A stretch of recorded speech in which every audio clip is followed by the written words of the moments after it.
Praise the Lord! Hallelujah! Maraming salamat worship team sa inyong napakagagandang awit para sa ating Panginoon. Tunay ngang isang kagalakan na tayo po ay sumamba sa Diyos at magbigay ng papuri sa Kanya, lalong-lalo na po sa araw ng linggo. Isang mapagpala at mapagpaalalang araw sa lahat. Dalangin ko po na sana tayo ay nasa mabubuting kalagayan, spiritual man, physical man, maging pinansyal. At sa araw na ito, ating pong pag-aaralan ng isang paksa na naman po na napapanahon, lalong-lalo na po sa kalagayan natin sa pandemyang ito. Tandaan po natin na sa loob po ng halos 2 taon, tayo po ay nasa ilalim ng pandemya at naghihintay kung kailan po ba talaga patitigilin ng Diyos ang salot na ito. Tayo po muna ay manalangin. Ama banal na nasa langit, nagpapasalamat po kami sa araw na ito. Dinadakila ka namin. We acknowledge your holy presence today, O Lord. Lord, anoint each of every one of us with the power of the Holy Spirit so that we may understand every word that comes from your mouth. Patawarin mo rin kami sa aming mga kasalanan at linisin sa aming mga sala. Hugasan niyo kami ng makapangyarihan dugo ng aming Panginoong Jesucristo upang kami maging karapat dapat sa iyong harapan. Pinupuri ka namin, pinasasalamatan, dinadakila sa pangalan ng aming Panginoong Jesucristo, itong aming dalangin. Amen at Amen.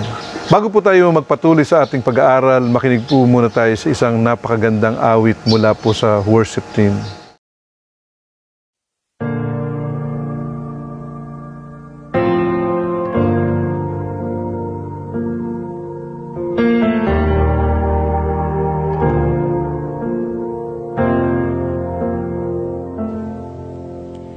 I was a wretch.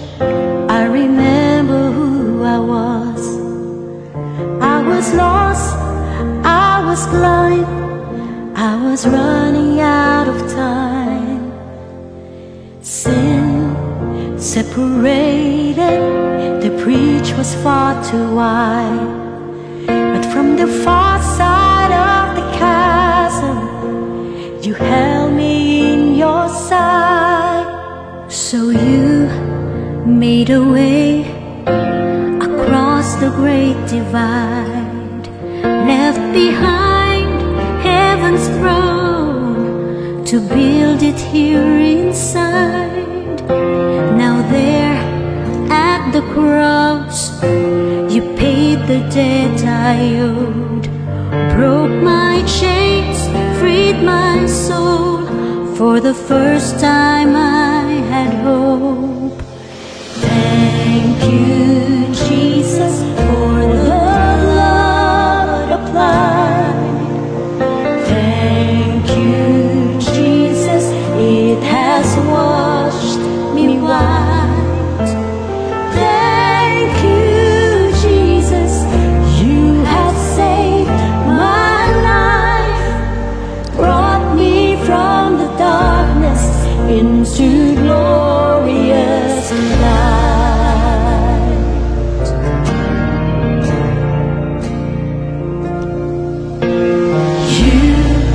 You took my place, laid aside my tomb of sin.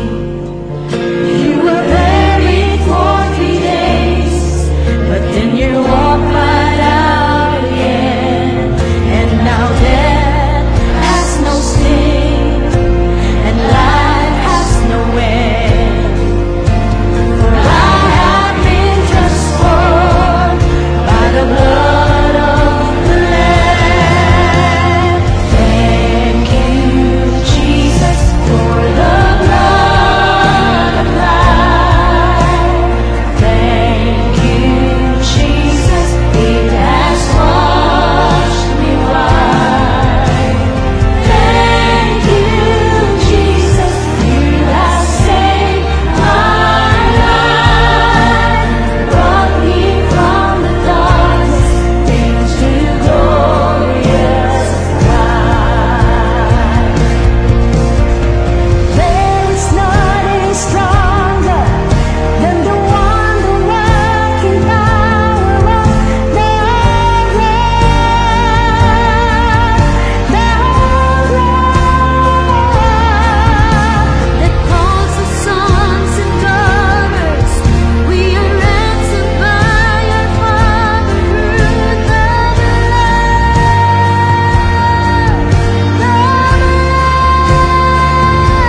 into glorious light.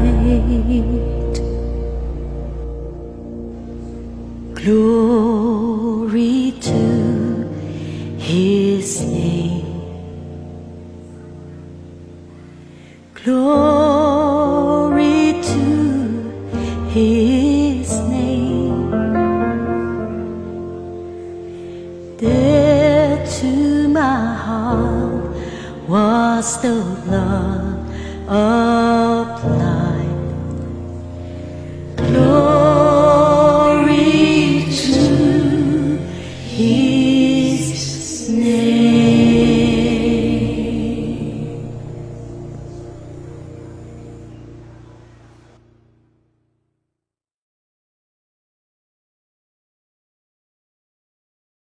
Thank you, worship team, sa napakagandang awit. Totoong ang dugo ng Panginoong Jesucristo ang nagligtas sa atin at dapat lamang na tayo po ay magpasalamat sa ating Panginoon.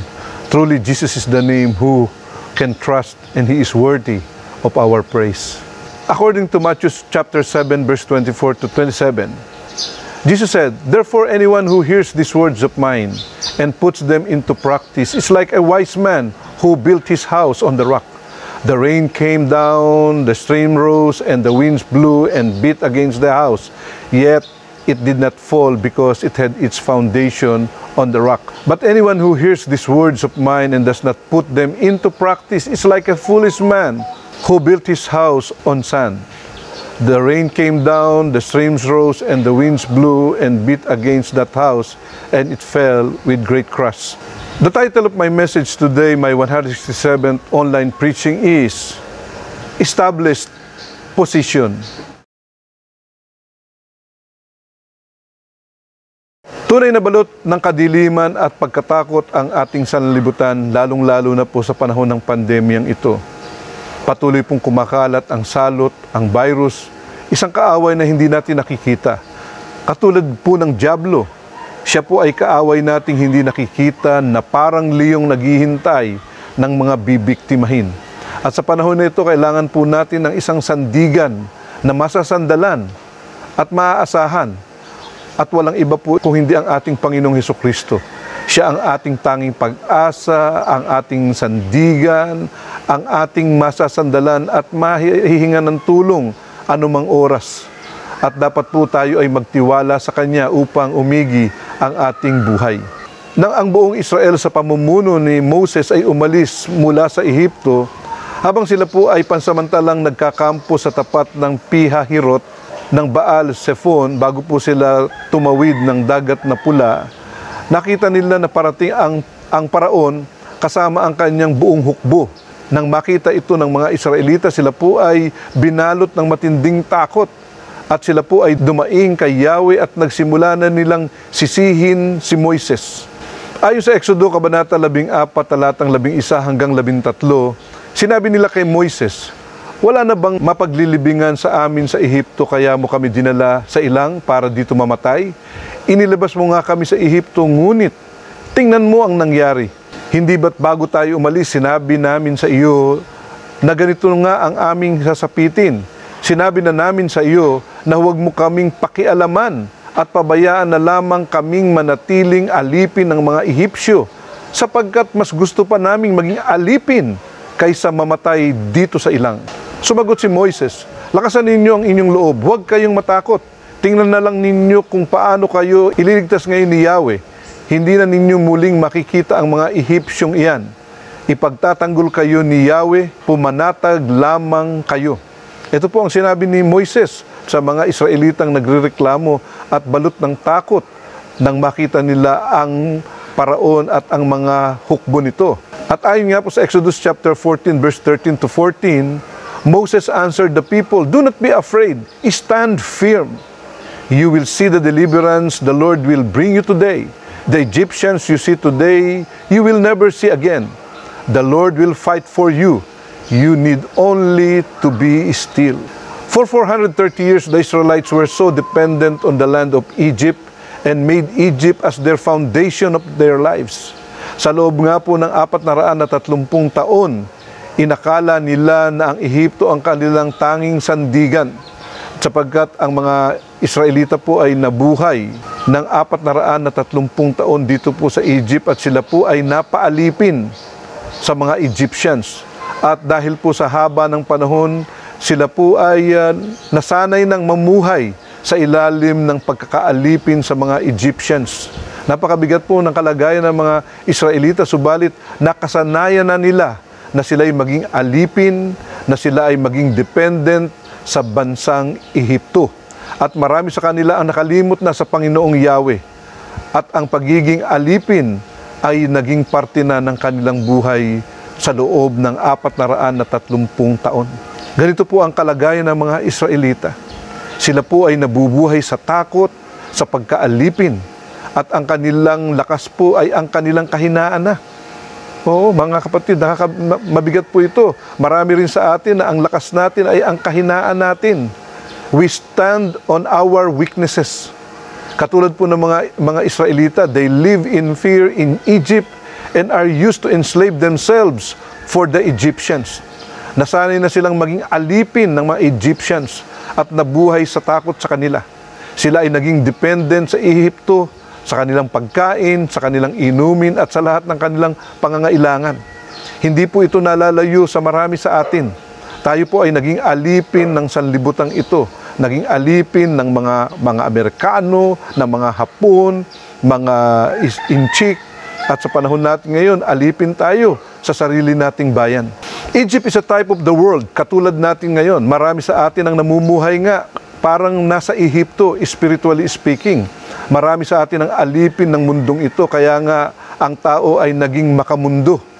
At dahil tayo po ay alipin ng mundong ito, marami sa atin ang takot iwanan ang mundong ito. Takot tayong mamatay at ayaw nating iwanan ng sanlibutang ito. Ang mga Kristiyano ay maihahalin tulad sa mga Israelitang inalis ng Diyos sa Ehipto patungong Promised Land. Kaya nga ayaw ng mga Hudyong umalis sa Ehipto sapagkat ang Ehipto ang kanilang naging sandigan sa kanilang buhay. Ang Ehipto na lang ang kanilang pag-asa sa buhay nila. Sapagkat sa loob ng 430 taon, naging tahanan ng mga Israelita ang Ehipto.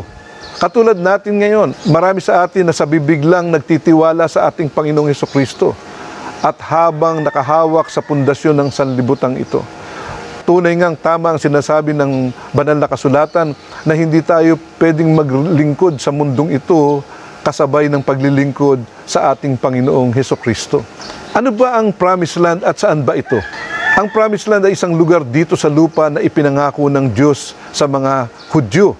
Subalit dahil sa katigasan ng ulo ng mga Hudyo, hindi pa nila naranasan ang tumira o mamuhay sa kabuuan ng pangako ng Diyos.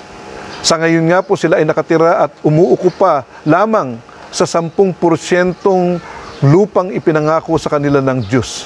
At sila po ay namumuhay kaharap araw-araw ang kanilang mga kaaway.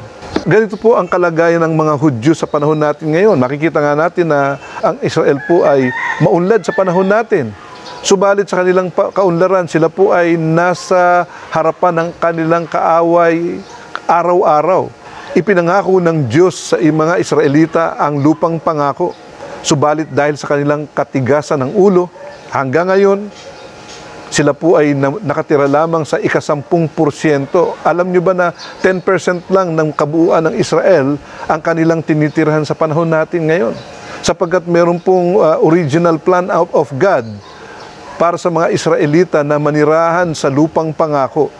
Tandaan natin na ang katuparan ng pangako ng Diyos sa mga Hudyo ay magkakaroon lang ng katuparan sa paghahari ng ating Panginoong Hesukristo dun sa Millennial Kingdom.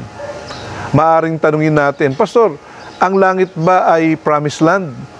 Tandaan po natin, ang langit ay hindi Promised Land sapagkat wala pong kaaway, wala si Satanas, wala ang demonyo sa langit sapagkat ito ay luklukan at tahanan ng Diyos Amang nasa langit.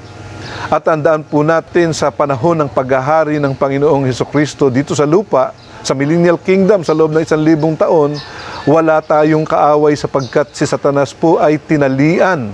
Siya po ay kinulong dun sa malalim na balon sa loob ng 1,000 taon. Kaya nga po napaka mapayapa ang Millennial Kingdom.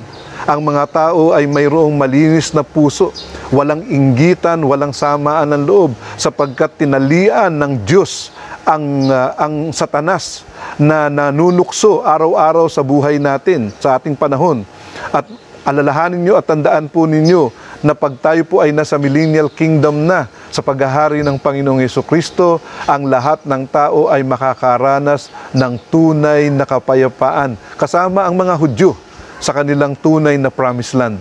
Today, the Jewish people are living in a small portion of the promised land. In fact, only 10% lang po ang kanilang tinitirhan sa panahon natin ngayon.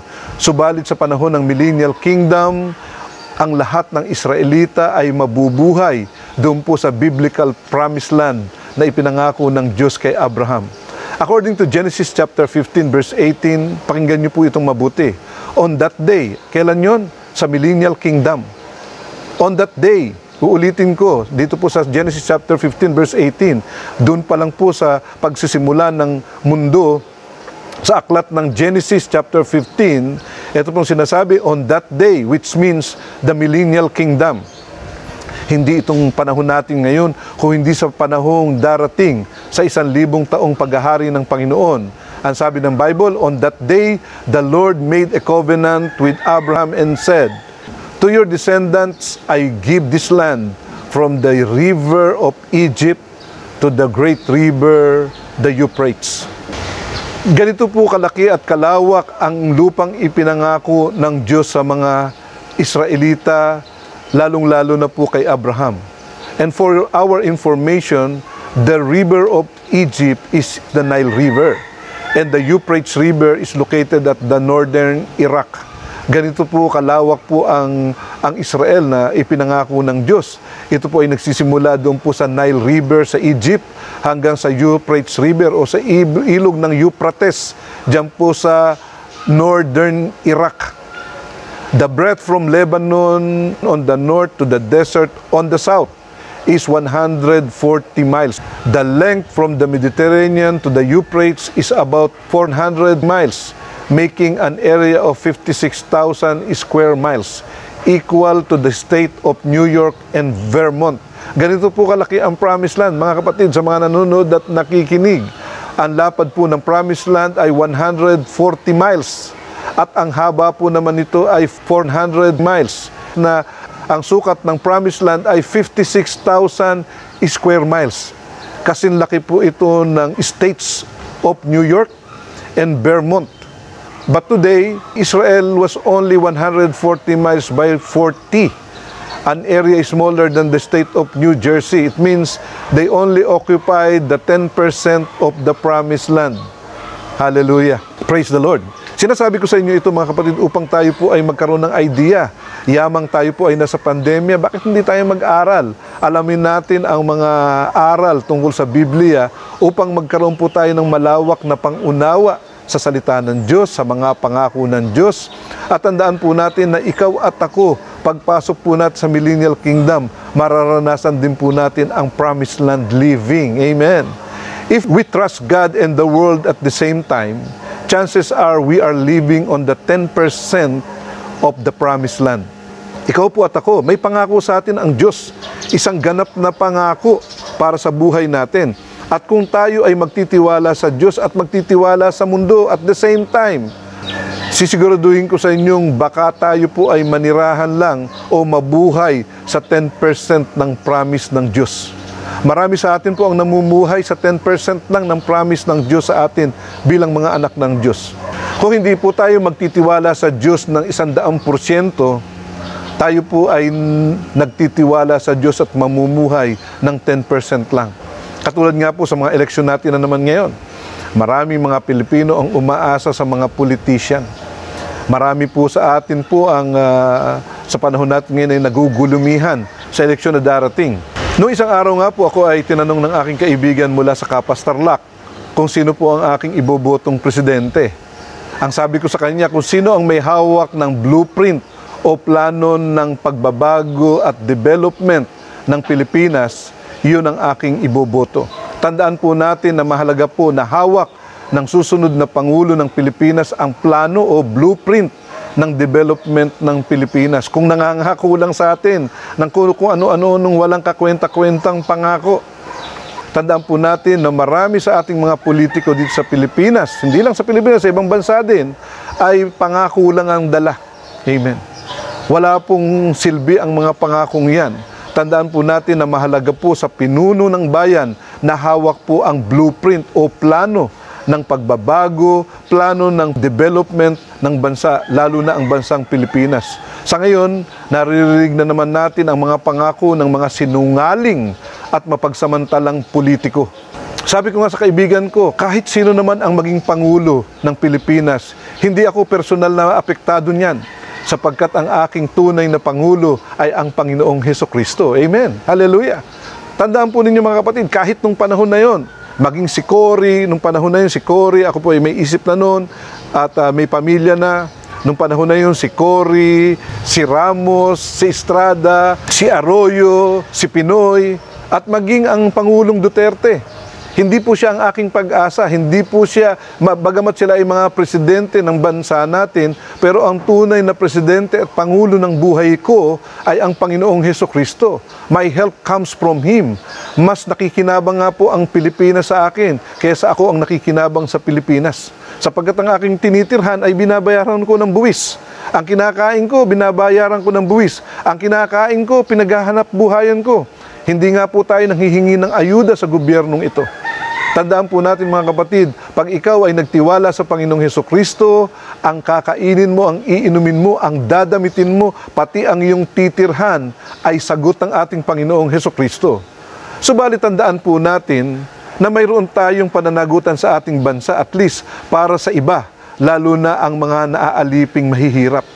Kung kaya't mamili tayo ng tamang pinuno, tamang pangulo na karapat-dapat na maging ama ng ating bansa. Tandaan po ninyo, ama ng bansa. Amen. Nagkaroon po tayo ng dalawang ina ng bansa natin at ano nangyari sa atin? Dinala tayo sa disyerto ng mga ito. Patawarin niyo ako, pero yun naman ang totoo.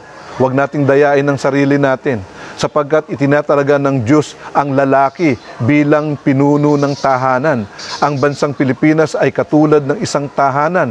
Ito ay isang tahanang Pilipino na dapat po pamunuan ng ama, hindi ng ina. Tandaan po ninyo yan mga kapatid.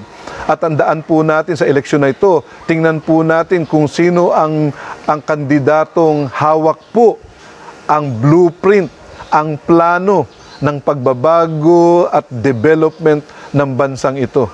Praise the Lord. Hallelujah. Huwag po tayong masyado nagpapaniwala na may mga kandidatong bibigyan ng tahanan ang mga squatter. Katulad po ng isang araw, ipinost ko sa Facebook, 544,000 po ang informal settler sa Maynila pa lang.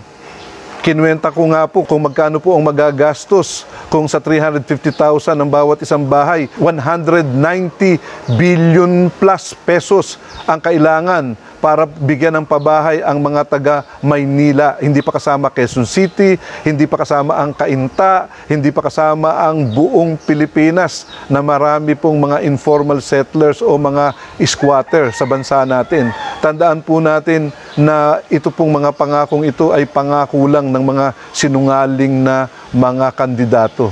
Sabi ko nga po sa inyo, kailangan po na ang Pangulong susunod ay may hawak na plano. Amen. Katulad po natin, tayo mga tatay, mga ama ng bahay natin, ano po ba ang plano natin sa ating pamilya? Sapagkat ang Diyos po ay may plano para sa atin. Sabi po ng Bible, He has a plan for us to make us prosperous and not to harm us. Ganito po ang plano ng Diyos sa atin. Kaya po napakahalaga ng plano sa ating buhay, plano para sa ating pamilya. Katulad po ng mga Hudyo nung sila ay nasa Ehipto, ang kanilang pundasyon ng pagtitiwala ay nasa Paraon at sa Ehipto at hindi sa Diyos ng Israel. At tandaan po ninyo yung Paraon bilang pangulo o presidente o hari doon po sa Egypt ay wala pong plano para sa mga Israelita. Ang plano po ng Ehipto at ng Paraon sa mga Israelita ay maging alipin nila panghabang buhay. Kung kaya nga po hinabol pa po nila ang mga Israelita doon po sa lugar na malapit sa dagat na pula bago sila tumawid dito. Amen. Hallelujah. Tandaan po natin mga kapatid na ang tunay na Pangulo, walang iba kung hindi ang Panginoong Hesukristo, ang mayroong tunay na plano, eternal plan of salvation para sa bawat isa sa atin. Always remember, do not stand on the position of your weakness, but stand on the position of your strength. A lot of people today stand at their weaknesses, and that's why their lives is so miserable. Huwag tayong tumayo sa ating mabuhay na tuntungan. Huwag tayong umasa sa ating kahinaan. At dapat po tayo ay tumayo sa ating kalakasan at hindi sa ating kahinaan. Marami sa atin ang madaling panghinaan ng loob kapag humaharap sa mga pagsubok. At tandaan po natin mga kapatid na hindi makakatulong sa atin ang ating kahinaan. Sabi ko nga po, maraming Pilipino na ang kanilang kalakasan ay ang kanilang kahinaan. Ginagamit natin ang ating kahinaan, ang ating kalagayan, ang kahirapan natin. Marami nga po sa atin na pagka po nagkaroon ng problema, halimbawa nakakomit po ng kasalanan, no? Sinasabi po niya, pasensya na po kayo, mahirap lang kami. Marami po sa ating mga Pilipino ganyan. Ginagamit po ang kahinaan, ang kahirapan bilang posisyon ng kalakasan. Parang strength of position. Ganun po yan eh. Tayong mga Pilipino, no? Marami sa atin na ginagamit po ang kahirapan, pasensya na po kayo, mahirap lang po kami. Ano naman ang connection po nung nakabangga ka ng sasakyan at sasabihin mo, mahirap lang kami. Marami pong ganyan, lalo na po yung ibang mga jeepney driver. Pag nakabangga po, sasabihin, pasensya na po kayo, mahirap lang kami. No, ako po ay nakaranas ng ganyan eh. Ang dinadahilan sa akin, mahirap lang daw siya. Tandaan po natin mga kapatid na huwag po nating masyadong gamitin ang kahinaan para maging kalakasan natin. Tandaan natin, tingnan natin ang ating kalakasan. Dapat po ang lakas natin ay nanggagaling sa Diyos. The story of the escape from Egypt is commemorated by the Jewish people every year during the feast of Passover. God has commanded Moses to celebrate this feast to remind every Hebrew the freedom they have received and to keep the story alive in their hearts, and is continually passed on by families to their children. When Jesus made this sermon on the mount, a hill near Capernaum, ito po yung Sermon on the Mount, at the vicinity of the Sea of Galilee, He told His listeners to trust His words and obey every words that comes from His mouth so that it may go well with them. Nung ang ating Panginoon ay nangaral sa isang gulod na malapit sa Capernaum, sa lugar ng Galilea, sinabi niya sa kanyang mga alagad na magtiwala sa kanya, sa kanyang mga salita at sumunod upang umigi ang kanilang buhay. And according to Matthew chapter 7 verse 24 to 25, therefore anyone who hears this word of mine and puts them into practice is like a wise man who built his house on the rock. The rain came down, the streams rose, and the winds blew and beat against that house, yet it did not fall, because it had its foundation on the rock. Sa pangangaral po ng ating Panginoong Hesukristo doon po sa Sermon on the Mount, pinaalalahanan niya ang mga tao na nakarinig ng kanyang salita na ito po ay kanilang sundin at ipamuhay upang umayos ang kanilang buhay, sapagkat ang mga taong nakikinig ng salita ng Diyos at ipinamumuhay ang salita ng Diyos ayon sa Panginoong Hesukristo ay katulad ng isang matalinong lalaki na nagtayo ng kanyang bahay sa ibabaw ng bato. Kung kaya nga daw po sabi ng Panginoon na pag dumating ang ulan o bagyo o hangin o anong pamang mga act of God, ay hindi maaano ang tahanang ito sapagkat ito ay nakatayo sa isang pundasyon ng bato. Jesus was a carpenter. He learned the craft from his father Joseph, who also was a carpenter. He told his disciples that the wise man built their house in the rock. The rock is our Lord Jesus Christ, the sure foundation. In Isaiah 28 verse 16 says, so this is what the sovereign Lord says, see, I lay a stone in Zion, a tested stone, a precious cornerstone, for a sure foundation. The one who trusts will never be dismayed. The book of Isaiah, through the mouth of God, prophesied the coming Messiah as the sure foundation of any person, whether Jews or Gentiles, who will trust Him. Jesus was likened to a rock laid in Mount Zion. Mount Zion is a city outside Jerusalem, the city of David, the descendant of Christ, the city of our God, and the location where the Lord will rule and reign on earth, and it is a spiritual location and an eternal Jerusalem. Ito po yung Mount Zion. Sinabi po ng aklat ng ni Isaiah mula sa bibig ng Panginoon na itatatag niya, ilalagay niya ang isang bato doon po sa Mount Zion. Isang mahalagang bato, isang pundasyon na ang sinumang magtiwala dito ay hindi mapapahiya. At ang Mount Zion po ay isang syudad. Ito po ay malayo sa Jerusalem. Gaano ba kalayo sa Jerusalem? Isang pader lang po. Actually, part pa rin ito ng Jerusalem today. Amen. Ito po yung Mount Zion. At Mount Zion, Abraham was willing to sacrifice his son Isaac. Actually, he sacrificed his son Isaac to the Lord in this hill. It is a place where God saw His love and faithfulness to him. Dito po nakita ng Diyos ang katapatan at pag-ibig ni Abraham sa kanya. Dito po nang utusan po niya si Abraham na isakripisyo si Isaac sa kanya. At ito po ay naganap po sa Mount Zion. Amen. Ito po ay part ng Mount Zion. Zion means highest point. Zion also includes the Temple Mount, katulad sa panahon natin ngayon. Ito po yung Mount Moriah, the threshing floor that David purchased to build the temple of God. Mount Zion is the city of God and the epicenter of the earth. God laid Jesus, the sure foundation, at the epicenter of the earth. Tandaan po natin mga kapatid, pag sinabi pong Mount Zion, ito po ang syudad ng Diyos. Ito po ang pinakagitna, epicenter ng sanlibutan, ng mundong ito. At ang Panginoong Hesukristo po ang pundasyon, ang panulukan. Siya po yung tried stone, a precious cornerstone, doon po sa epicenter ng mundong ito.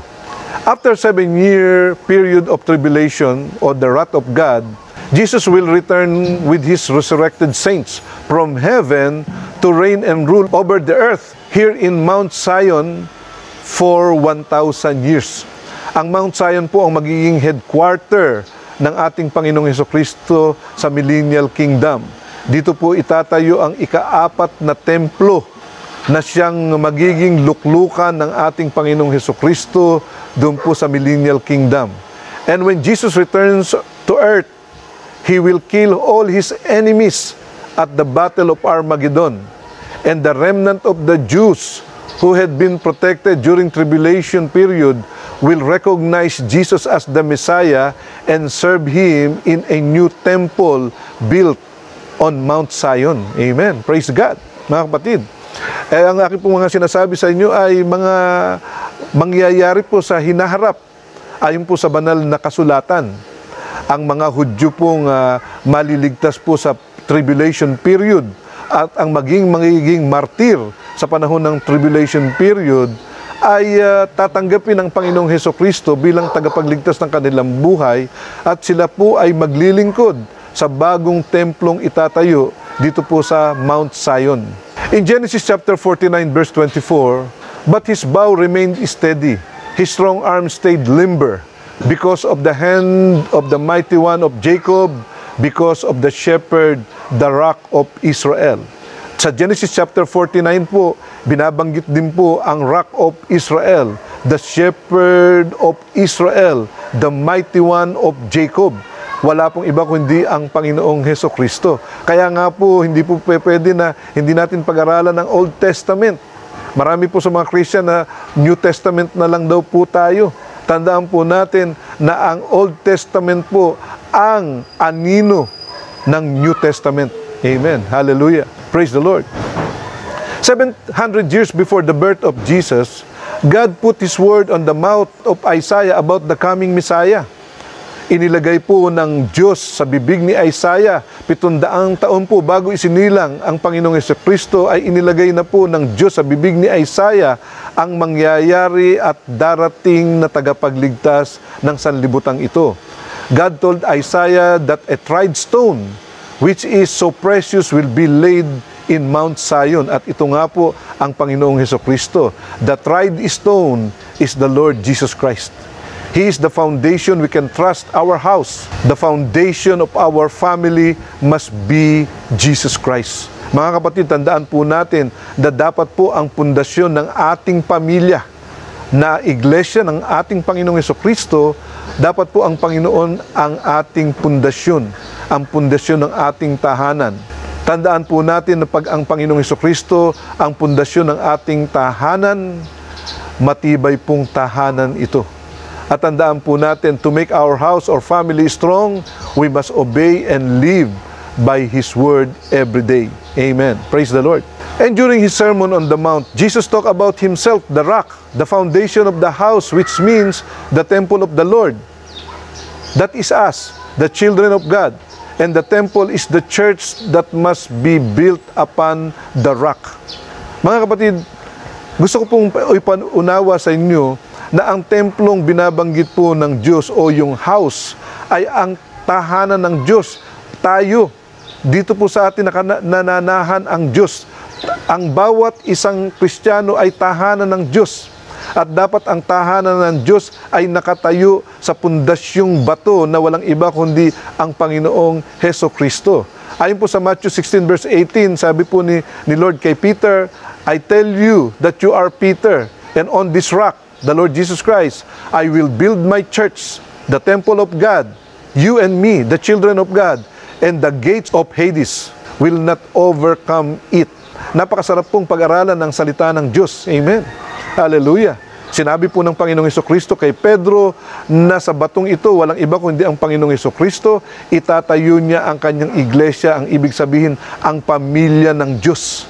Tandaan po natin, pag nabanggit po natin ang iglesia o church, ito po ay nagsisimula sa pamilya ng Diyos, sa atin pong tahanan. Amen.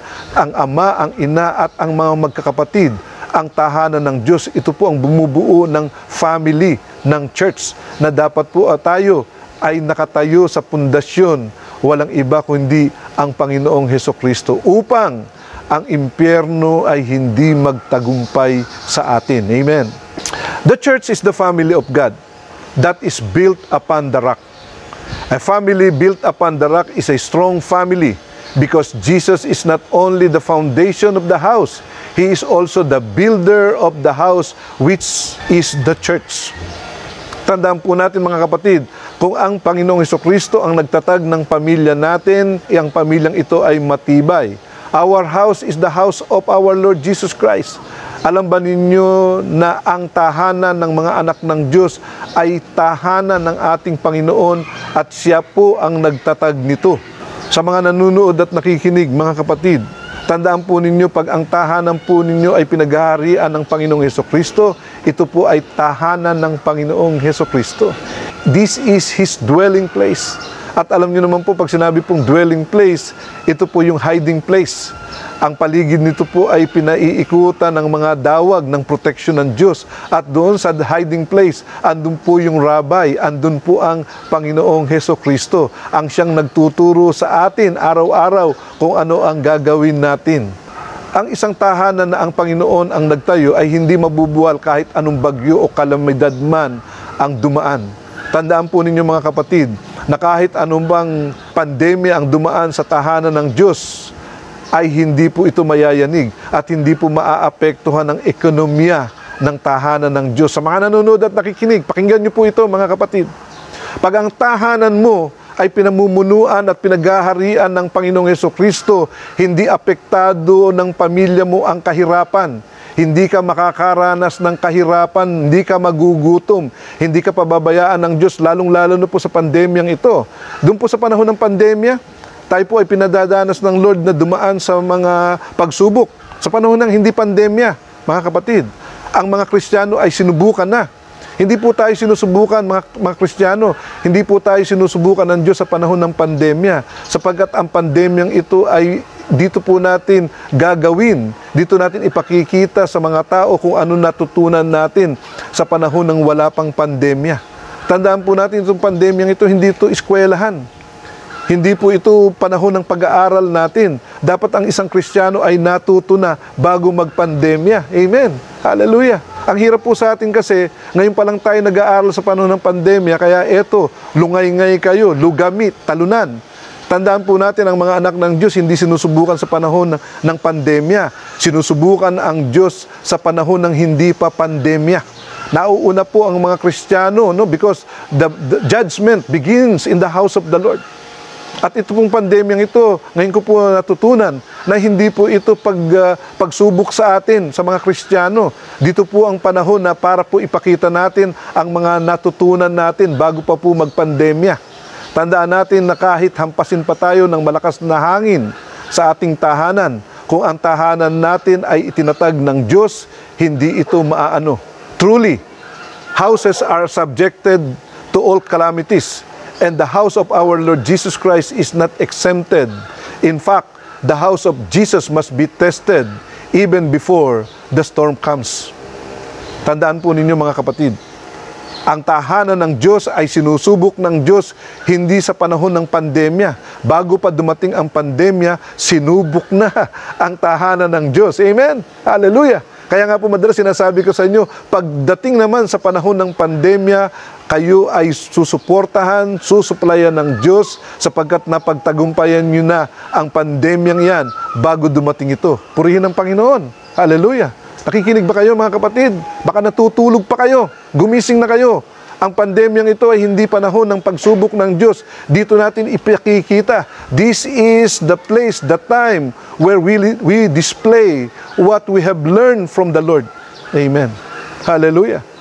Ang hirap kasi ginawa ninyong eskwelahan ng pandemyang ito. Kaya tuloy maraming bumabagsak sa inyo. Ang pandemyang ito ay display. Dito po natin ipapahayag sa Panginoon ang natutunan natin. Ito po ang panahon na maipakita natin sa sanlibutan na may laki ang diferensya ng mga taong naglingkod sa Diyos at hindi naglilingkod. Hallelujah. Glory to God. Kaya nga po sinasabi ko sa inyo, hindi tayo maaapektuhan ng pandemyang ito doon po sa ating ekonomiya. Hindi maghihirap ang mga anak ng Diyos sa panahon ng pandemya. Hallelujah. Glory to God.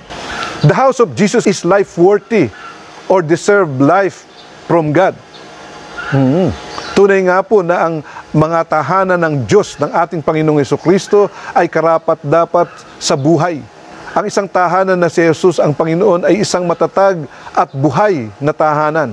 Life is flowing in the house of the Lord. Tandaan po ninyo, mga kapatid, kahit sa pandemyang ito, ang buhay po ay umaagos. Patuloy na umaagos ang buhay sa mga tahanan ng Diyos. Ang tunay na iglesia ng Panginoon ay binubuo ng Ama, ng Ina, at ng mga anak. Kaya nga po ang tawag natin sa Christ of all ages, Christ of all ages family or family church. Amen. Hallelujah. Sapagkat ito ay binubuo ng Ama, ng Ina, ng kanyang mga anak. Kaya nga po tandaan natin sa mga nanonood at nakikinig, ang iglesia ang binabanggit ng Panginoon dito ay ang tahanan ng Diyos. Ang iglesia ng Panginoon, ang pamilya ng Diyos. Ikaw, ako, ang ating mga magulang, ang ating mga kapatid. Kaya nga po dapat nating ipangaral ang salita ng Diyos sa lahat ng mahal natin sa buhay upang sila ay mapabilang legally, spiritually sa ating Panginoong Hesukristo. Madalas sa aking pangangaral, kasama ang pamilya, sapagkat mahalaga ang pamilya, lalo na ang pamilya ng Diyos. Kaya nga dapat ipangaral natin o i-share natin sa ating ama, sa ating ina at mga kapatid ang banal na salita ng kaligtasan ng Diyos. Ako po ay nagpapasalamat sa Panginoon dahil bago po sila pumanaw, ang aking mga magulang ay merong personal na relasyon sa ating Panginoon.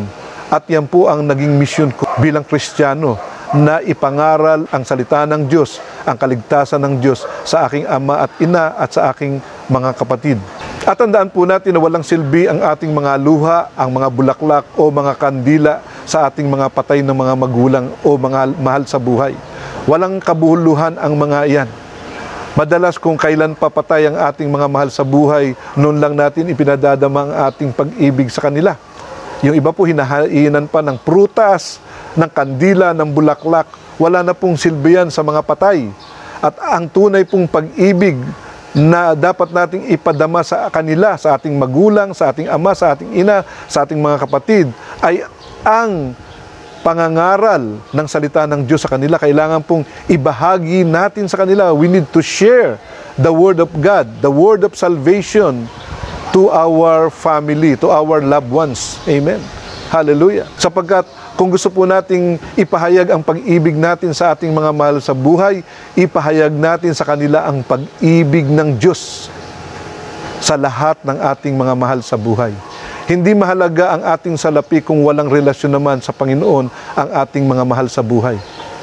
Kahit ibigay pa natin sa ating mga magulang ang ating buhay, wala rin itong kabuluhan kung hindi natin sila babahaginan ng salita ng Diyos. Sapagkat ang salita ng Diyos ay ang matibay na pundasyon ng ating pamilya, sapagkat ang salita ng Diyos ay ang Panginoong Hesukristo. Amen. The Word is the Lord Jesus Christ. He is the Word. He is God from the beginning. And the Word was God. And the Word was with God, according to the Bible.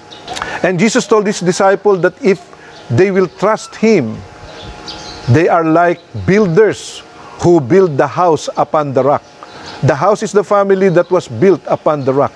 After the millennium period of 1,000 years, the Lord will make new heaven and new earth. And the family of God, under His grace, those who put their trust in Jesus will experience the fulfillment of God's purpose for us from the beginning of time. Ano ba purpose ng Diyos sa atin? Tayo ay itira sa isang kaluwalhatian, sa paraiso ng Diyos na mararanasan po natin pagkatapos po ng 1,000 taong paghahari ng Panginoong Hesukristo. Amen. Alam niyo mga kapatid, napakaraming packages. After that rapture, God will honor us in heaven. For 7 years, we will be with God, we will be with Jesus, and all the saints in heaven during the Bema judgment and the marriage supper of the Lamb. And after the marriage supper of the Lamb, we will be with Jesus here on earth for 1,000 years. And after 1,000 years, the Lord will make a new heaven and new earth. And the new Jerusalem from heaven will go down from heaven to stay in the new earth, there in the promised land, the biblical promised land promised by God to Abraham. At ang laki po ng New Jerusalem ay kasanlaki po ng kalahati ng Amerika. At ayon po sa Matthew 21 verse 42, Jesus said to them, "Have you never read in the scripture, the stone the builders rejected has become the capstone? And the Lord has done this, and it is marvelous in your eyes." Jesus is the chief cornerstone, and the believers symbolizes the living stones that are built upon the cornerstone of faith in Christ. Ang mga stones po, ang mga living stone, ayon po sa kay Pedro, ay tayong mga anak ng Diyos, ang mga living stones na nakatayo sa cornerstone, walang iba kundi ang Panginoong Hesukristo. Amen. Hallelujah. Kaya nga po dapat po maintindihan natin na tayo po ay dapat nakatayo sa matatag na kalagayan. Jesus is the builder of the church, the family of God. Sabi nga ng Bible, unless the Lord build the house, the laborers labor in vain. The house of God is a house of praise that is built in a strong foundation, and that is Christ. When storm comes, it will not affect the house, for it was built on a strong foundation. That is our Lord Jesus Christ. Ayon po sa 2 Samuel chapter 7 verse 12 to 13, ito pong sinasabi. At gusto ko po itong basahin sa inyo sapagkat may connection po ito sa ating pag-aaral. Ito po sinasabi, "When your days are over and you rest with your father, I will raise up your offspring to succeed you, who will come from your own body, and I will establish His kingdom."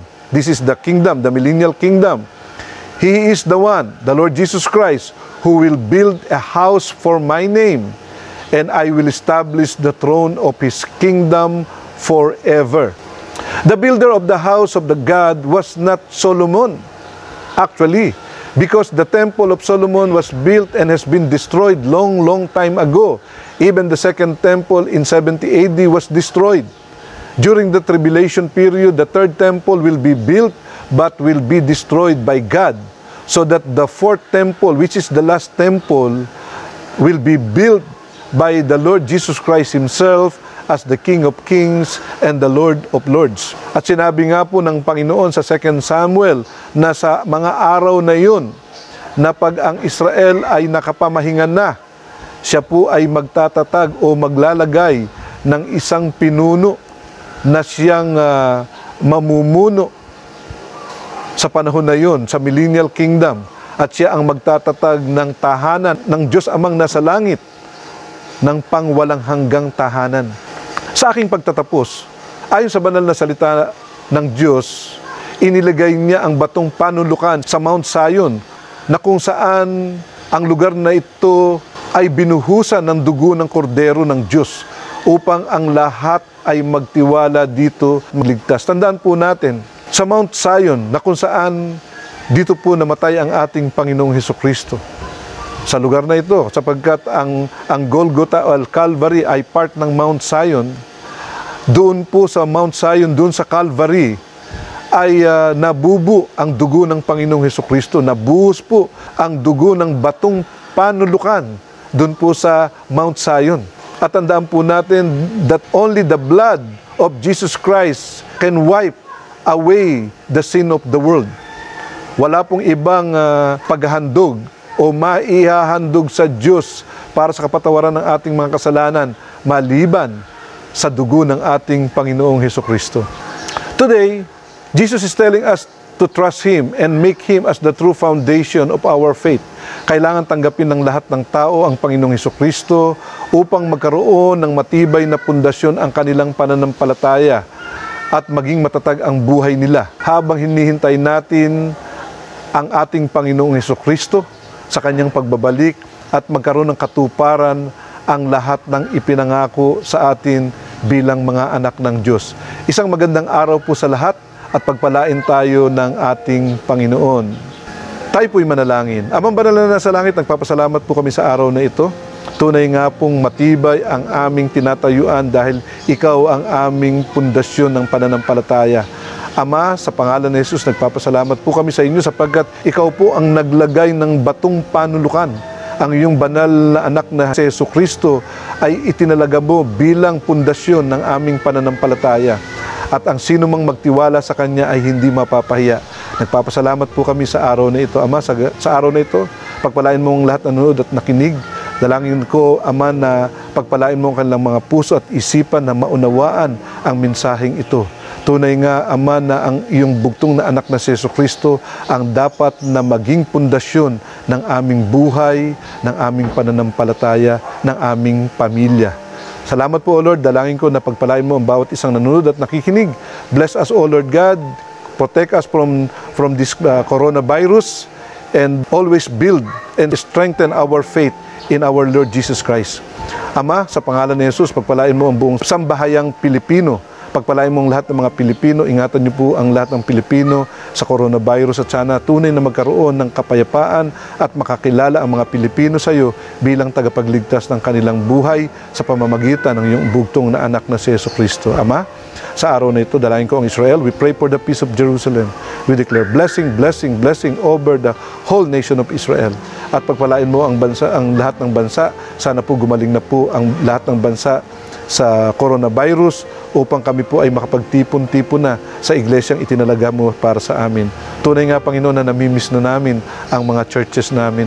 Kaya, O Lord, dalangin namin na sana po gumaling na po ang lahat ng tao at magkaroon na po ng immunity ang lahat ng mga Pilipino, ang lahat ng tao sa buong mundo upang kami po ay magsama-sama ng magpuri sa inyo sa iglesyang itinayo nyo.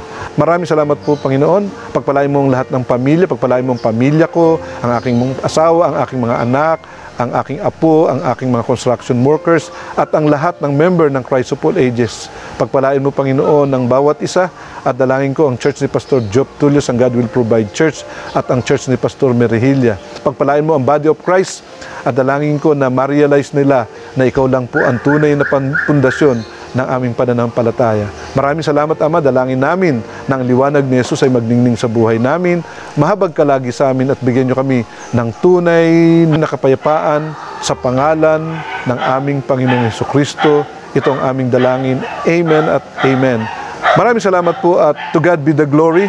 keep safe, and keep on preaching the Word of God. Thank you very much.